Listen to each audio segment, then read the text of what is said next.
Pengertian kewajiban menurut FASB, Financial Accounting Standard Board. Menurut FASB, pengertian kewajiban adalah pengorbanan manfaat ekonomi masa datang yang cukup pasti yang timbul dari keharusan sekarang, suatu kesatuan usaha untuk mentransfer aset atau menyerahkan jasa kepada kesatuan lain di masa datang sebagai akibat transaksi atau kejadian masa lalu. Keharusan di sini bermakna keharusan melunasi atau memenuhi tanggung jawab bisnis atau keuangan baik secara moral, etis, sosial, atau hukum.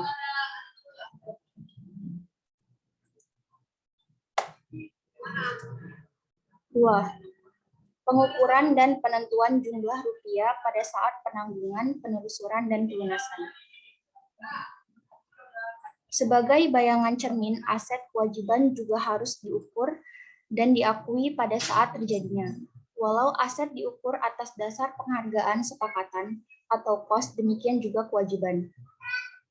Jadi, kos sebagai pengukur tidak hanya diterapkan untuk aset pada saat pemerolehan, tetapi juga untuk kewajiban pada saat terjadinya. Sebagai ketentuan umum, pengukuran kewajiban harus sejalan dengan pengukuran aset yang berkaitan. Pengakuan. Pada prinsipnya, kewajiban diakui pada saat keharusan telah mengikat akibat transaksi yang sebelumnya telah terjadi. Pengikatnya, suatu keharusan harus dievaluasi atas dasar kaidah pengakuan atau recognition rules. Penelusuran. Penilaian kewajiban setiap saat dalam periode dari saat pengakuan sampai pelunasan. Penentuan jumlah rupiah, pengorbanan ekonomi, keharusan sekarang. Setiap saat, seandainya pada saat tersebut, kewajiban harus dilunasi. Penentuan nilai pelunasan sekarang atau NPS. Pelunasan. Pelunasan adalah tindakan atau upaya yang sengaja dilakukan oleh kesatuan usaha sehingga bebas dari kewajiban tersebut. Pelunasan biasanya pemenuhan secara langsung kepada pihak yang berpiutang. Pelunasan menjadikan kewajiban tersebut hapus, tiada, atau lenyap secara langsung. Beberapa kewajiban menjadi batal atau kesatuan usaha menjadi bebas dari kewajiban lantaran penghapusan seluruhnya sebagian, kompromi, penimbulan pengakuan kewajiban baru pengganti, pengambilan kewajiban oleh pihak lain, atau restrukturisasi utang.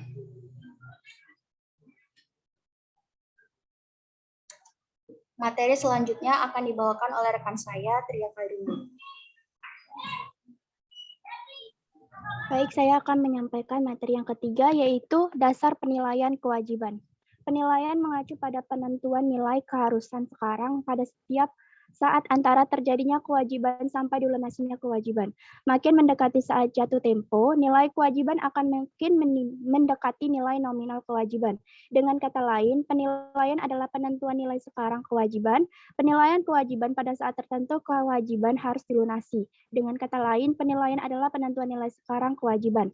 Untuk kewajiban moneter, nilai sekarang biasanya ditentukan atas dasar aliran kas di masa datang didiskonkan dengan tingkat bunga pasar sebagai tarif diskon. Dasar penilaian kewajiban. Harga pasar sekarang yaitu berbagai kewajiban yang melibatkan komoditas dan surat-surat berharga. Yang kedua, nilai pelunasan neto yaitu berbagai kewajiban yang melibatkan jumlah rupiah yang cukup pasti, tetapi waktu pelunasannya tidak cukup pasti. Yang ketiga, nilai diskonan aliran kas masa datang. Kewajiban moneter jangka panjang jumlah rupiah maupun saat pembayaran cukup pasti. Yang keempat, kriteria pengakuan kewajiban. Pengakuan lebih berkaitan dengan pedoman umum untuk memenuhi karakteristik kualitatif informasi, sehingga elemen laporan keuangan hanya dapat diakui bila kriteria definisi, relevans, reliable, dan keterukuran terpenuhi. Dalam hal kewajiban, kaidah pengakuan adalah prosedur aplikasi untuk menandai bahwa kewajiban telah mengikat, sehingga suatu kewajiban dapat dibukukan. K memberikan 4 kaidah pengakuan untuk menunjukkan kewajiban pengakuan kewajiban, yaitu yang pertama, ketersediaan dasar hukum. Dalam hal ini, faktor pembelian dan tanda penerimaan barang adalah dasar hukum yang cukup meyakinkan untuk mengakui kewajiban. Jadi, kaidah ini tidak mutlak sehingga kewajiban juga dapat diakui bila terdapat bukti substansif adanya keharusan konstruksi atau demi keadilan. Yang kedua, penerapan konsep dasar konservatisme. Penjabaran teknis kriteria reliable, seperti rugi dapat segera diakui, tapi tidak demikian dengan untung. Ini berarti kewajiban dapat diakui segera, sedangkan aset tidak. Contohnya, kewajiban jaminan suku cadang sudah dapat diakui meskipun belum terjadi. Yang ketiga, substansi ekonomi transaksi. Kewajiban dapat atau bahkan harus diakui jika secara substansif sewa guna tersebut sebenarnya adalah pembelian angsuran. Contohnya, utang sewa guna dapat diakui pada saat transaksi meskipun tidak ada transfer hak milik dalam transaksi sewa guna tersebut. Yang keempat, keterukuran nilai. Keterukuran nilai kewajiban maksudnya adalah kewajiban tersebut datang secara pasti dan nilai rupiahnya dapat diukur. Baiklah, selanjutnya akan dijelaskan oleh Kak Erni.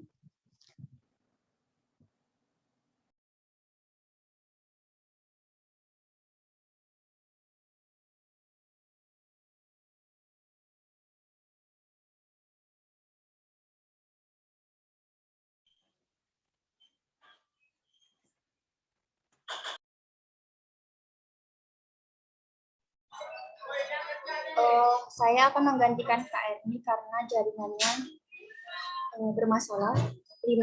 Teoritis dalam pelunasan sebelum jatuh tempo.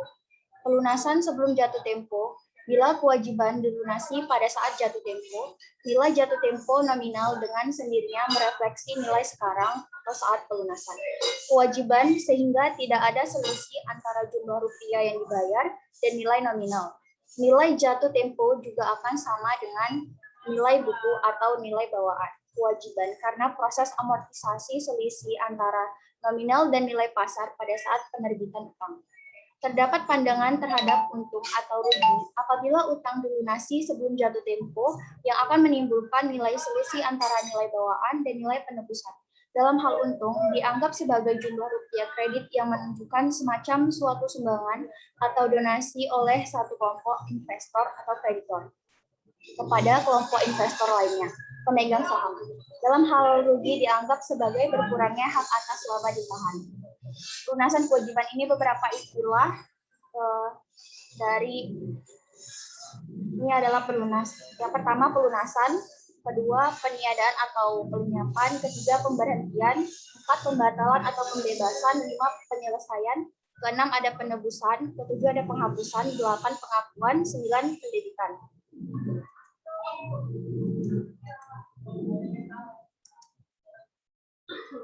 Keenam, prinsip penilaian kewajiban menurut FASB. Penilaian kewajiban pada saat tertentu adalah penentuan jumlah rupiah yang harus dikorbankan seandainya pada saat tersebut kewajiban harus dilunasi. Dengan kata lain, penilaian adalah penentuan nilai sekarang kewajiban.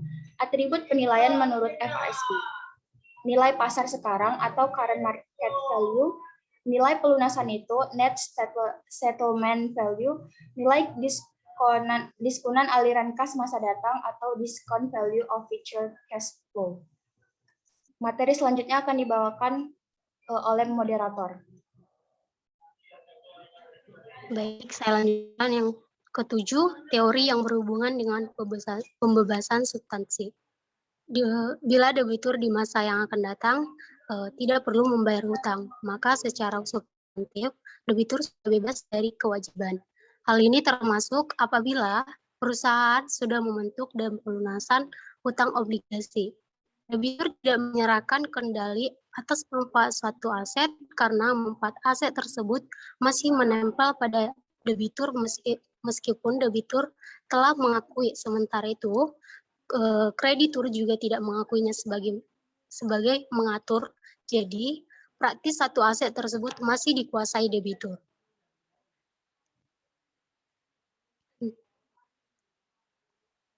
Yang ke-8, penjelasan pos-pos kewajiban dalam neraca. Yang pertama itu adalah aktiva. Secara garis besar, sisi aktiva dikelompokkan menjadi lancar, investasi jangka panjang, dan aktiva tetap. Aktiva lancar, kas, dan aktiva lain yang dapat ditunggalkan kas. Yang pertama, kas. Ini merupakan uang tunai yang ada di perusahaan, sedangkan adalah saldo rekening koran perusahaan di bank. Yang kedua, surat berharga. Surat berharga yang dimaksud adalah saham, obligasi, dan surat-surat berharga lainnya yang dimiliki oleh perusahaan. Yang ketiga, piutang dagang. Piutang dagang adalah piutang yang berasal dari kegiatan utama perusahaan atau penjualan kredit. Yang keempat, piutang wesel. Piutang wesel atau sering disebut dengan wesel tagih, sejatinya itu merupakan piutang juga. Namun, dalam hal ini debitur memberikan janji tertulis bahwa ia akan membayar jumlah uang pada tanggal tertentu. Yang kelima, persediaan. Persediaan merupakan barang-barang yang dimiliki perusahaan untuk dijual kembali atau digunakan dalam kegiatan perusahaan. Yang keenam, pembayaran di muka. Uang muka adalah pembayaran di muka yang nanti akan diperhitungkan pada waktu perolehan suatu aktiva. Yang ketujuh, investasi jangka panjang. Investasi jangka panjang atau long term investment adalah penamaan yang dilakukan terkait dengan tujuan jangka panjang perusahaan. Yang ke-8, aktiva. Aktiva ini bernilai besar yang digunakan untuk kegiatan perusahaan, bersifat tetap atau permanen dan tidak untuk dijual kembali dalam kegiatan normal. Disebut itu adalah aktiva tetap. Yang kedua ini adalah kewajiban lancar. Kewajiban lancar adalah kewajiban-kewajiban yang akan jatuh tempo dalam 1 tahun atau dalam satu siklus kegiatan normal perusahaan.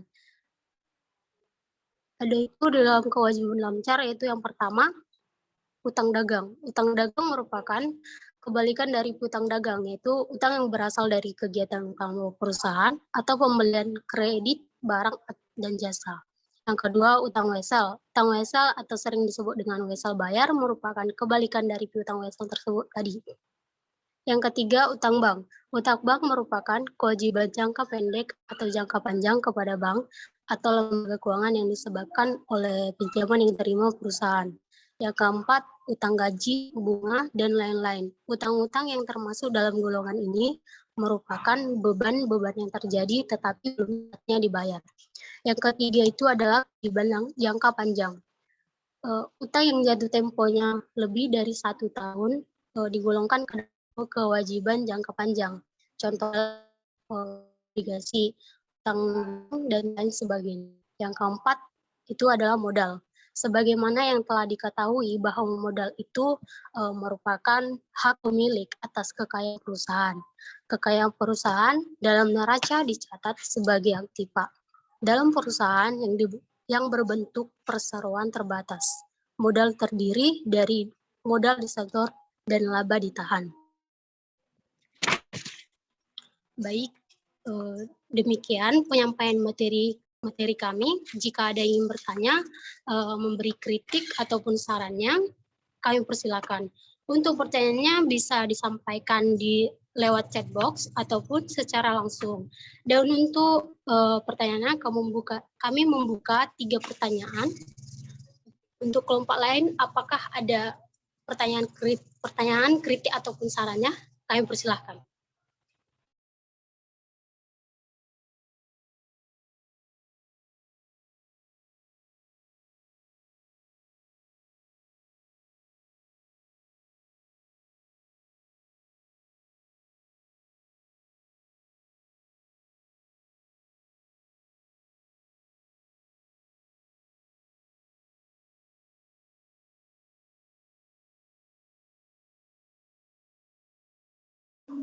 Perkenalkan, nama saya Iksan Dwi Pangga, saya dari kelompok 1. Saya ingin bertanya, tadi kan di slide 9 ada kewajiban jangka panjang. Contohnya salah satunya yaitu utang obligasi.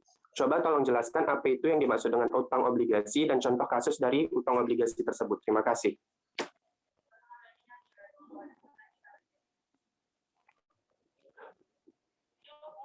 Maaf, tolong diulangi lagi. Di kewajiban jangka panjang kan ada contohnya yaitu utang obligasi. Coba kalian jelaskan apa itu utang obligasi dan contoh kasus dari utang obligasi tersebut. Terima kasih.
Maaf sebelumnya, untuk 3 pertanyaan langsung aja ya, nanti sekalian gitu dijawab di akhir. Terima kasih.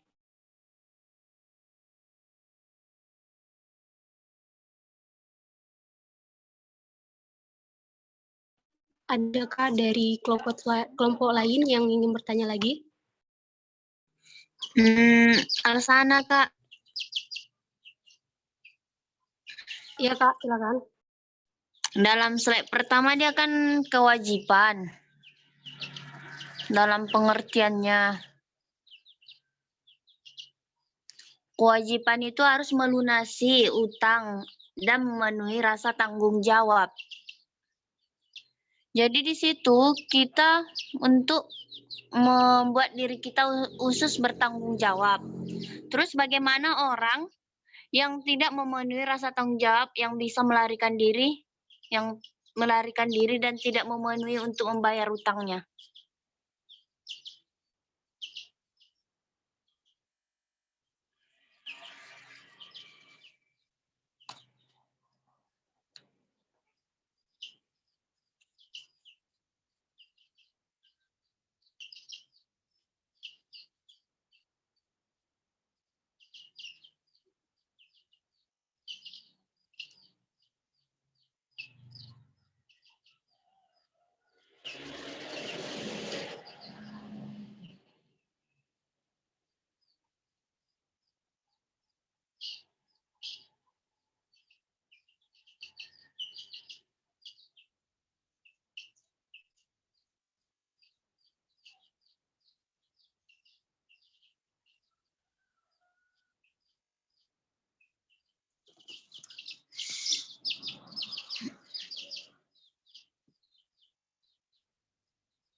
Mak, Mak.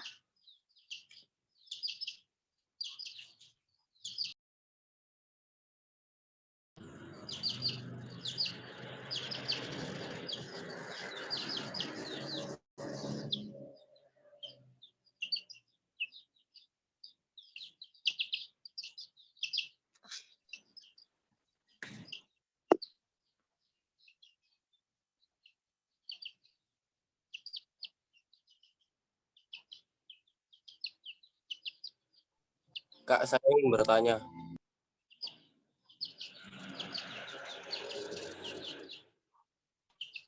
Bang, silakan.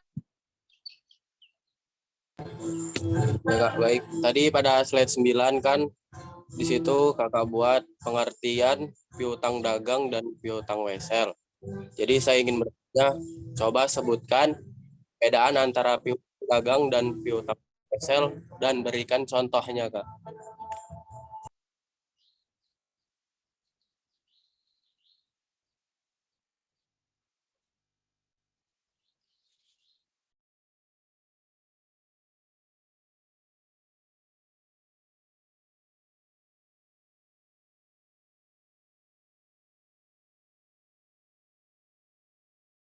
Terima kasih atas pertanyaan untuk 3 pertanyaannya.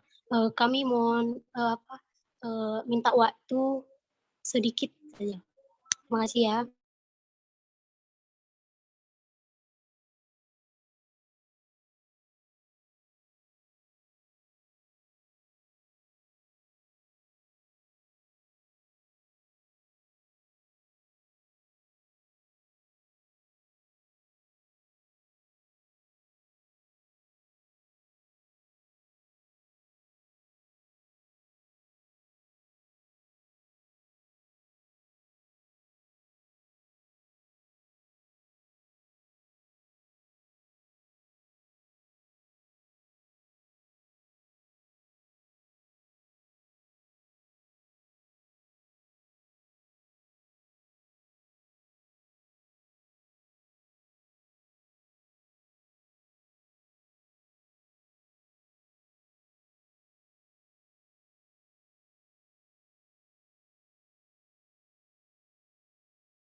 Baiklah, saya akan menjawab pertanyaan dari kelompok 1 yang ditanyakan oleh Bang Iksan, yaitu tentang apa itu utang obligasi dan contohnya.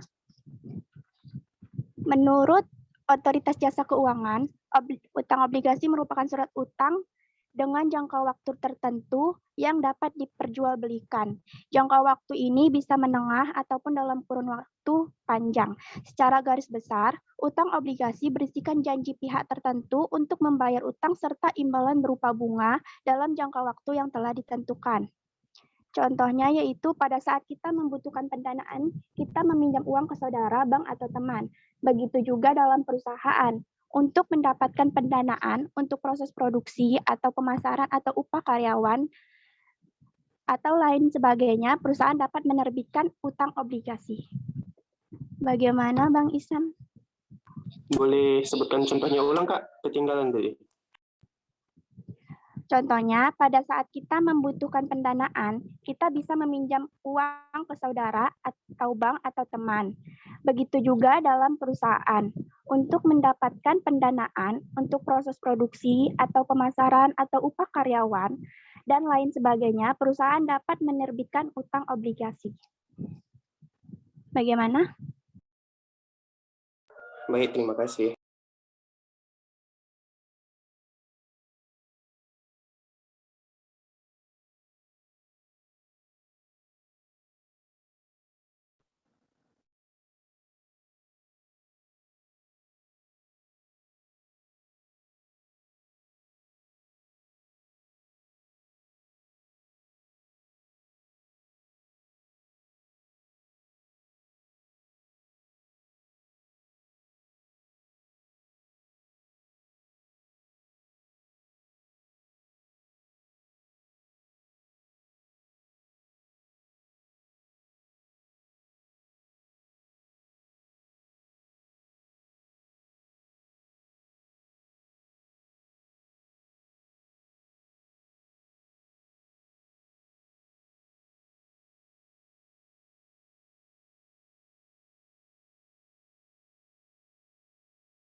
Saya akan menjawab pertanyaan dari Pak Alsana, bagaimana orang yang melarikan diri dan tidak membayar hutangnya?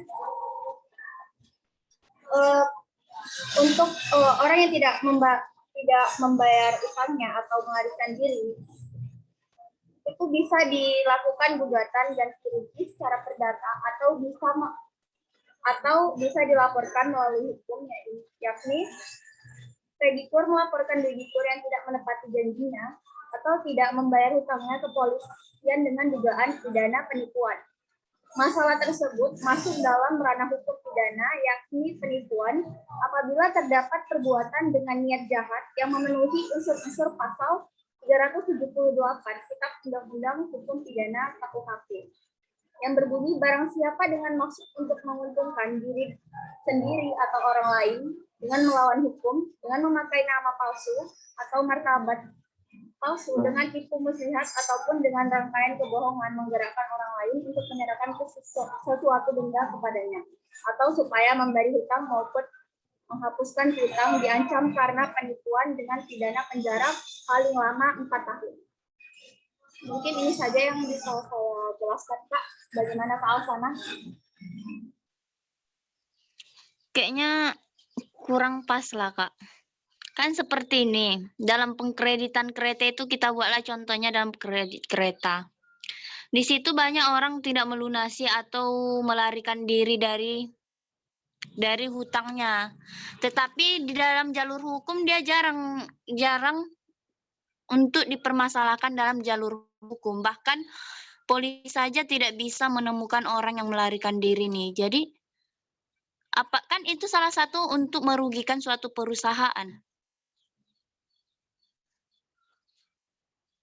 Iya Kak, itu suatu kerugian bagi perusahaan. Makanya kalau misalnya kita mau membeli kereta, sebelumnya kan disurvei orangnya bagaimana, apa mempunyai pekerjaan yang tetap. Jadi perusahaan tidak sembarangan untuk memberikan pinjaman kepada orang yang latar belakangnya juga tidak diketahui atau tidak jelas, begitu Pak. Begitu Pak.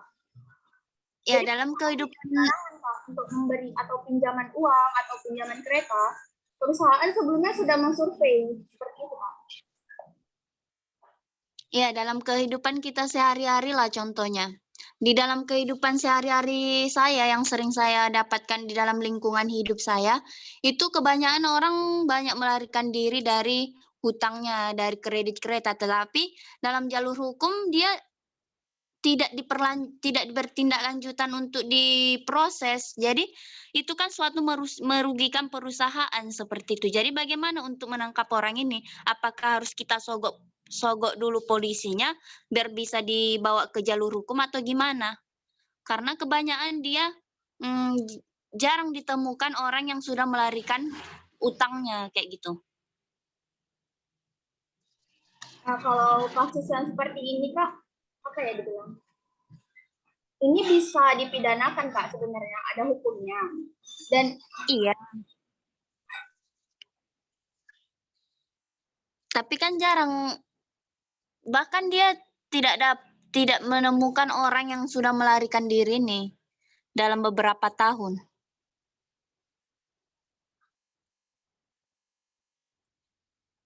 Seperti dalam kasus saya ya kan, karena seperti kartu keluarga saya dipakai untuk mengkreditkan kereta. Jadi otomatis kartu keluarga saya itu bermasalah dalam mengkreditkan kereta, seolah-olah saya yang di situ untuk mengkreditkan kereta, padahal saya bukan mengkreditkan kereta di situ. Jadi bagaimana menindakkan lanjutan itu?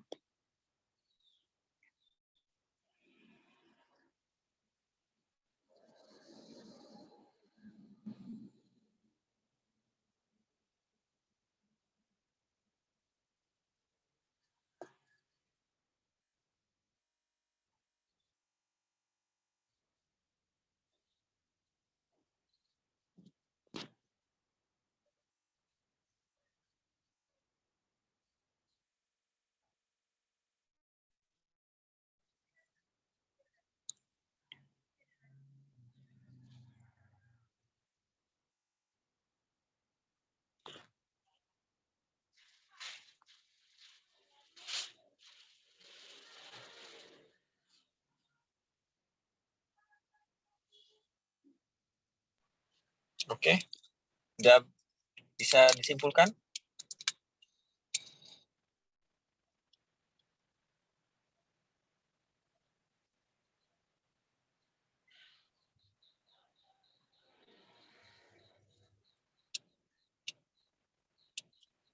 Halo, Nak? Belum, Pak. Ya, Bapak sambil menunggu ya. Jadi tentang kewajiban ya, dalam Iya. suatu perusahaan. Ya, kewajiban itu kan suatu pengorbanan ya, pada ekonomi masa datang yang cukup pasti yang timbul keharusan sekarang suatu kesatuan usaha. Utang tersebut berarti kewajiban perusahaan untuk membayarnya.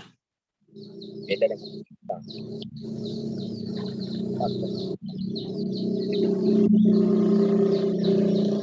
Kalau piutang berarti perusahaan memberikan suatu pinjaman kepada pihak luar, apakah berbentuk barang, apakah berbentuk jasa, apakah berbentuk uang, ataupun berbentuk aktiva dan lainnya.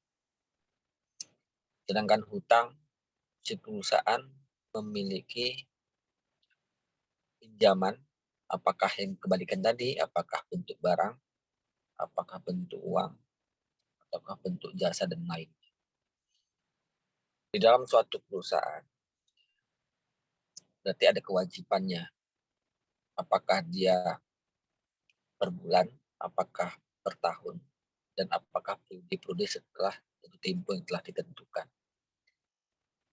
Banyak perusahaan ya terkait dengan hutang piutang ini ya, yang menjadi masalah itu sangkut masalah pembayaran.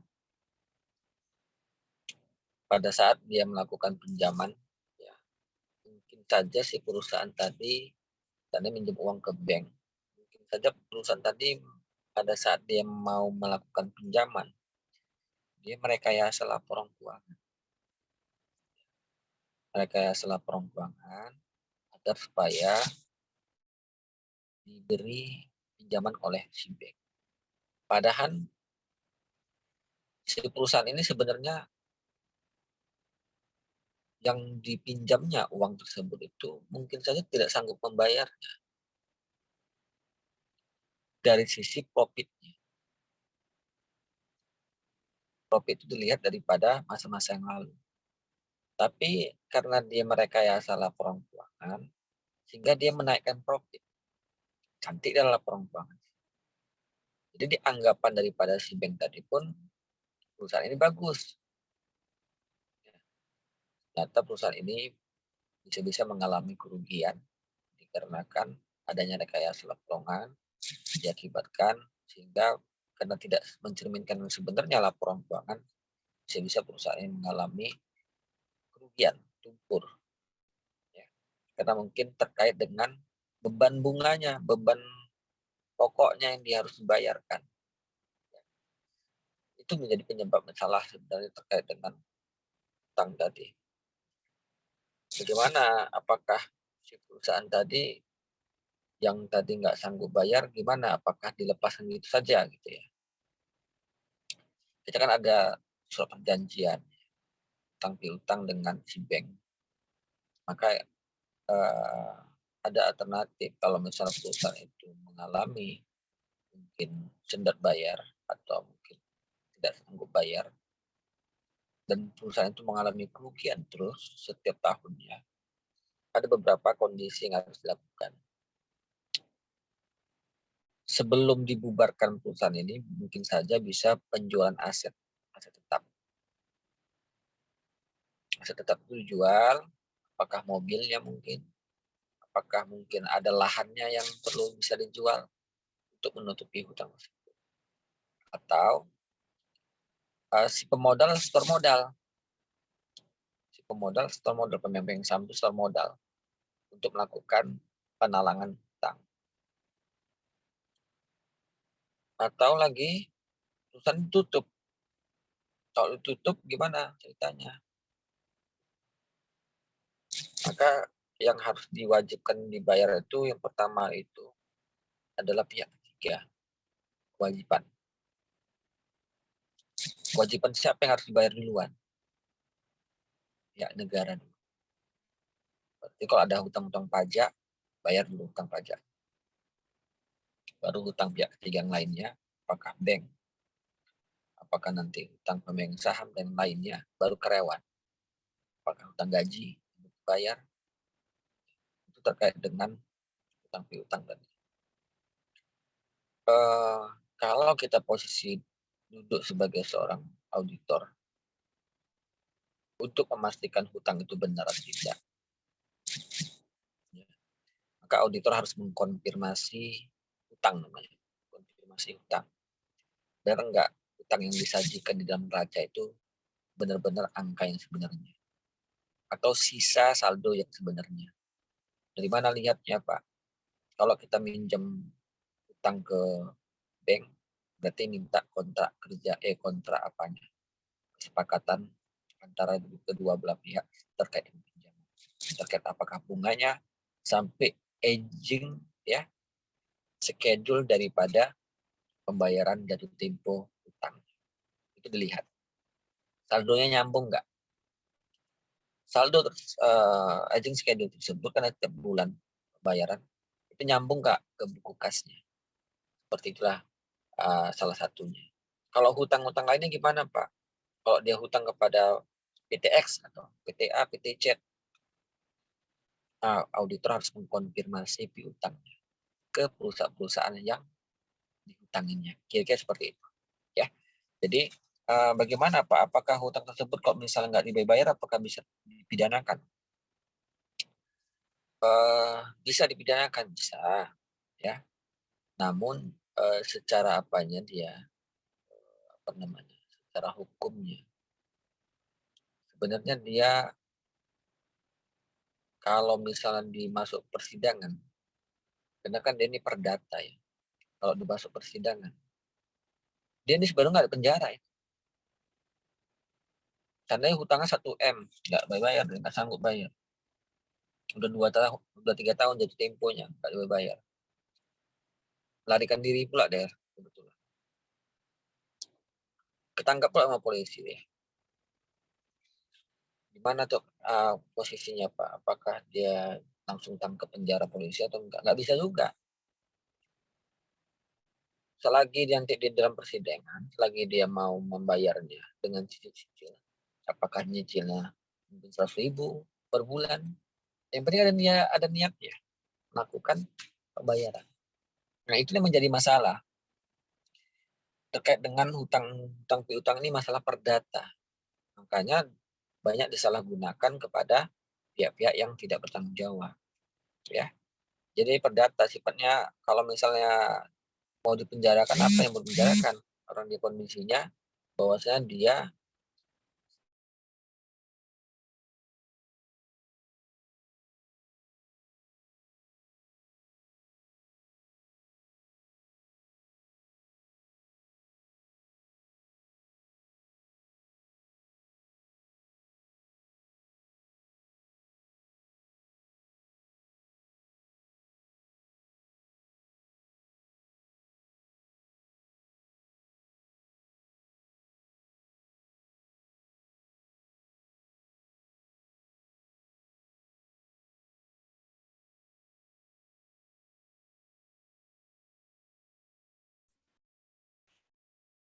oke, bisa ya. Terkait dengan teori akuntansinya, dampaknya ke penelitian, ya. Ada, Pak, ada. Ya. Nanti anak cari aja nanti mungkin teori-teori yang terkait dengan hutang. Apakah nanti signaling teori, ya. Kalau nanti anak buat skripsi, di bab 2 nanti masukkan signaling teorinya. Jadi contohnya para investor ini kan melihat kondisi perusahaan. Jika utangnya meningkat setiap tahun, maka kemungkinan perusahaan akan bangkrut. Oke. Jika perusahaan mengalami kebangkrutan, maka manajer atau perusahaan itu akan hancur.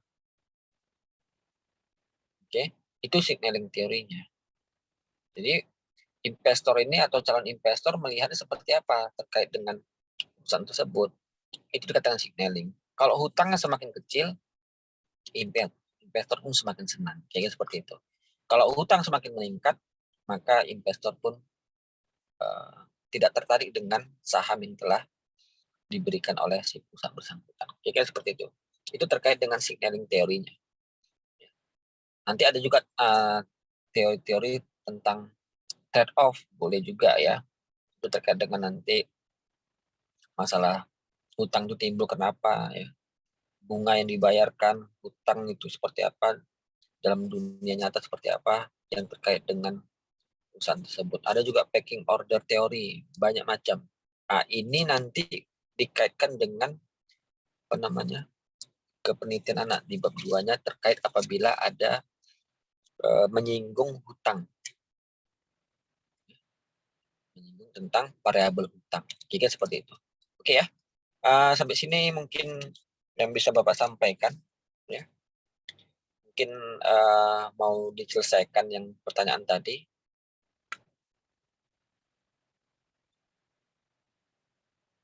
Kalau enggak, kita tutup, kita sudahi pertemuan kita. Silakan. Atau ada pertanyaan, silakan. Pertanyaan ke Bapak. Silakan, Nak. Profita, Ajul, Haji Nurul. Ada pertanyaan, silakan. Profita. Kenapa Tidak. termenung? Enggak ada. Biar aja berlalu tuh, Nak ya. Enggak apa-apa. Pandang masa depan. Oke. Oke, ada yang lain? Pandu Prastio. Iya Pak, tidak ada pertanyaan Pak. Oh, udah paham ya?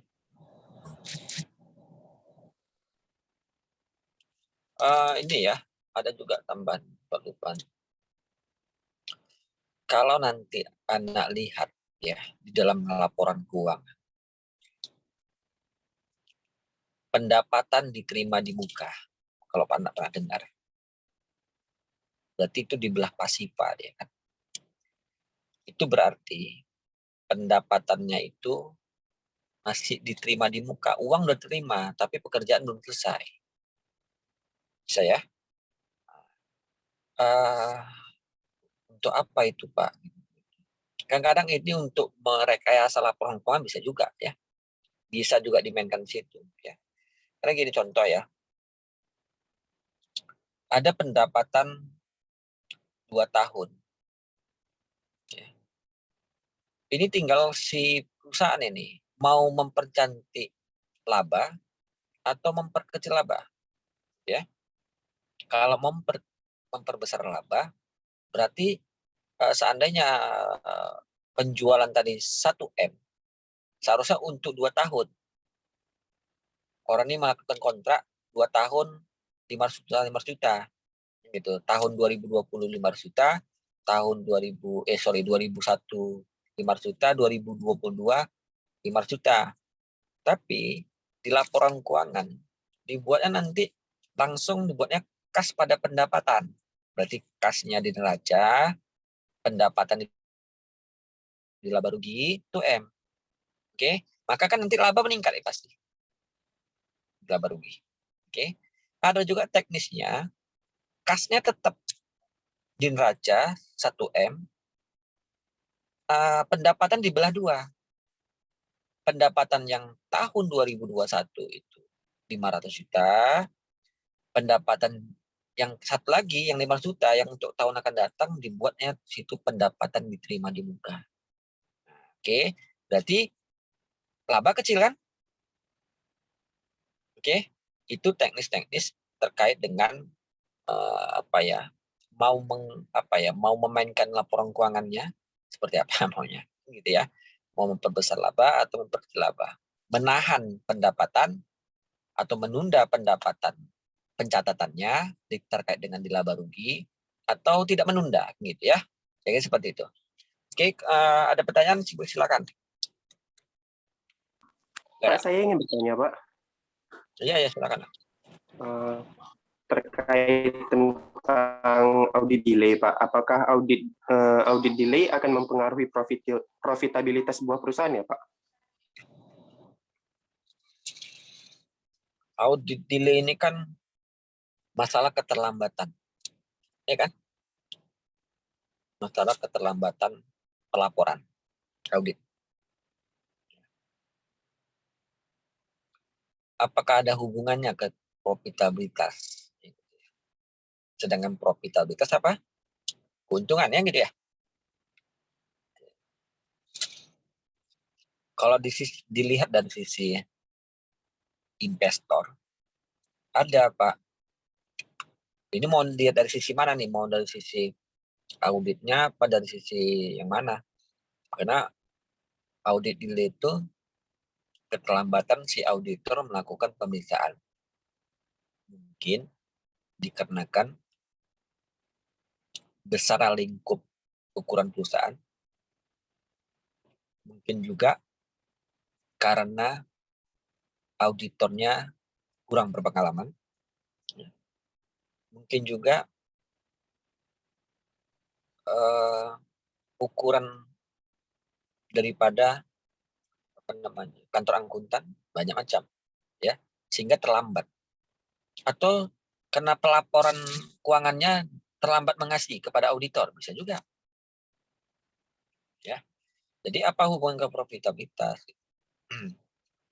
Kalau dari sisi para investor itu melihat gini, kalau perusahaan ini terlambat untuk memberikan suatu informasi terkait dengan laporan auditnya di bursa efek, mungkin tingkat kepercayaan tingkat kepercayaan publik terhadap perusahaan bersangkutan cenderung menurun. Oke. Seharusnya dilaporkan bulan 4 laporan auditnya. Tapi dilaporkan bulan 7 karena keterlambatan melakukan pemeriksaan. Di dalam 3 bulan itu kan bertanya-tanya si para investor, ini perusahaannya apa nih? Mana laporan keuangannya? Hanya laporan keuangan internal aja dikasihnya. Di bursa efek ditampilkannya di laporan keuangannya. Tapi laporan internal, nggak laporan auditor akuntan publik, gitu ya. Dari sini bisa terfikir ya mungkin cenderung menurun tingkat kepercayaan para investor tadi, sehingga berdampak terhadap jualan, berdampak terhadap pastinya profit. Oke, seperti itu secara apanya ya. Tapi kalau secara secara bukan memandang secara investor, tidak ada hubungannya. Oke, tidak ada hubungannya. Oke, ini kan persepsi dari mana dia? Persepsi mau persepsinya dari auditor, investor, apakah dari kinerja daripada suatu perusahaan? Ya, jadi gini. Jadi kalau hubungannya kepada kinerja nggak ada hubungannya. Hasil pemeriksaan dengan profitnya, kan seperti itu. Ini sudut pandang aja ya, sudut pandang dari investor atau sudut pandang dari si pihak manajemen perusahaannya. Oke ya, bisa ya? Bisa Pak, terima kasih Pak. Ya, nomornya. Ada lagi? Nggak ada? Oke, kalau tidak ada, ya. Sudah, silakan ditutup ya presentasinya. Ini nanti dibuat linknya ini dibuat nanti apanya nak ya, nama babnya ya yang dibahas ya nak ya, biar nanti Bapak tahu ya. Nanti kirim ke Bapak ya, linknya tadi atau rekamannya ya, diperkecil aja kok bisa ya. Oke, kalau misalnya kelasnya juga ya, kelas Rabu ya, Rabu jam 9.40, kelas apa gitu. Bapak sering lupa, makanya Bapak sering buat jadwal di dalam WA grup ini, di WA itu nggak pernah nama kelas itu, nama hari. Kenapa nama hari? Bapak pagi, setiap pagi buka, terkadang buka jam 5 subuh Bapak buka. Ini Senin hari apa aja siapa yang masuk nih? Atau nggak ada jadwal untuk kuliah? Selasa juga gitu. Maaf kata. Macam mana Bapak bukan di sini aja ngajar ya. Jadi Bapak minta maaf misalnya ada lewatan lagi.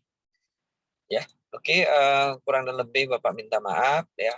Kalau misalnya ada mungkin kata-kata yang kurang tepat dari sisi pemaparan, dari sisi penjelasan, minta maaf ya. Oke, itu aja, sampai ketemu minggu depan ya. Assalamualaikum warahmatullahi wabarakatuh. Waalaikumsalam warahmatullahi Waalaikumsalam warahmatullahi wabarakatuh. Bapak izin live ya.